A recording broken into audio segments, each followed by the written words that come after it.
Jim, first league defeat of the season. How's the mood in the dressing room after that one?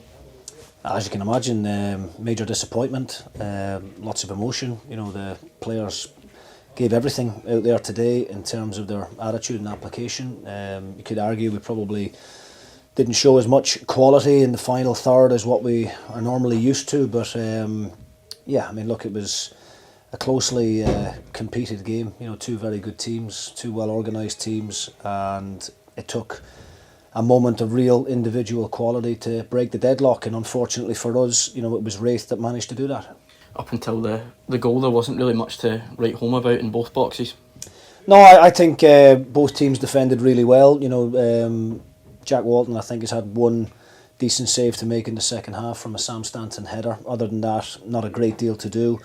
Dubrovsky up the other end, you know, a couple of comfortable ones in the first half. He's made two decent saves in the second half from distance, from Mockery and Molt, albeit I probably would expect you know, a keeper of his quality to make those saves. And you know, I didn't think either team had done enough really to win it, but you know, unfortunately, you know, we're on the wrong end of the result, and I felt probably over the whole piece in the chances created, I felt that a draw probably would have been fair. But look, we knew it was going to be a difficult game. You know, Raith Rovers are on a brilliant run at the moment, and you know, they've got some very good players in the final third with the likes of Vaughan and Easton and Mullen and you know, Aidan Connolly coming off the bench. So the boys had to defend well, but I thought we did in the main.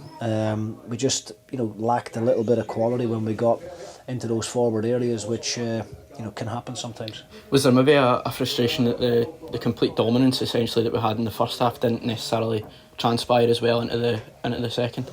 Yeah, I mean, look, it's you know, first half, yeah, we did have complete control, and you know, as I said, got into some good areas without really creating any clear-cut chances. You know, Raith are organised. They get 10-11 men back behind the ball, are happy to defend quite deep and try and hit you on the counter-attack.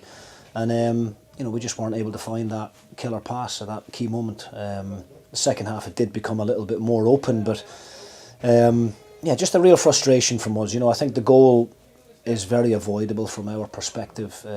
You know, it's a decent ball down the channel. Kevin Holt matches the run.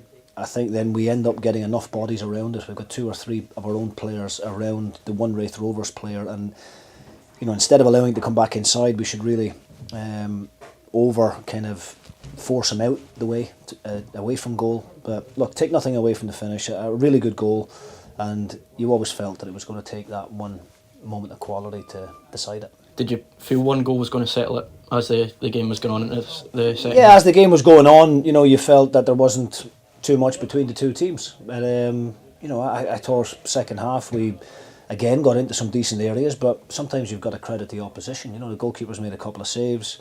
They've got a couple of really big blocks in as well from shots from 18, 20 yards. And yeah, look, sometimes in football, you know, you have days like that where, you know, you can't find the goal that you desperately need, but it certainly wasn't for a lack of effort or commitment from the players. I thought it was a very competitive game from both teams. I thought, you know, plenty of tackles and plenty of aggression shown from both sides. You know, the only thing probably from our perspective today, we're kind of limited in terms of the attacking options that we had on the bench, and that's a frustration given the injuries that we have. You know, I would have likened to have been able to freshen things up a little bit more, and missing Docherty and Glass and Archie Meekison in a game as big as that, you know, where you're desperate to make those types of changes, that, you know, Meekison and Glass are the types of players that are capable of finding that killer pass at that moment. And you know, we couldn't do that, unfortunately. But look, everybody's got every right to be disappointed. We can feel the frustration from our own supporters coming off, and I've got to thank them for turning up in such brilliant numbers today. It was a great atmosphere out there. We're just gutted that we weren't able to get the result that we all so desperately needed. But it is the first time we've tasted defeat in the league, you know, in 15 games. It is only the middle of December. We've got 21 fixtures left between now and the end of the season, and nothing is decided in this period of time. As you say, it's obviously not a fatal blow, but what it does do is serve as a reminder that standards have got to be maintained throughout the entirety of the season. Yeah, I mean, it's not something I could ever label or criticise the players for. I don't think there's ever a game that I can look back at and say it was a lack of professionalism or attitude or discipline or anything like that. You know, sometimes today, in games like today, you come up against an opposition that's very organised, that's compact and hard to break down, and you know, unfortunately that was the case today. It's not something that we've been used to. You know, we've scored the most goals in the league so far. We've only conceded 7 after that one today. So there's a lot of things that we have been doing right, but you know, today is a really disappointing one because it's come against our closest rivals. It allows Raith to open that gap up a little bit between us and them, albeit we have got the game in hand down at Morton in the new year. But look, you find out a lot about yourself in these moments, you know, and as a group we'll find out what we're made of. You know, there's strong characters in there, and we're desperate to make amends next weekend and get back to winning ways.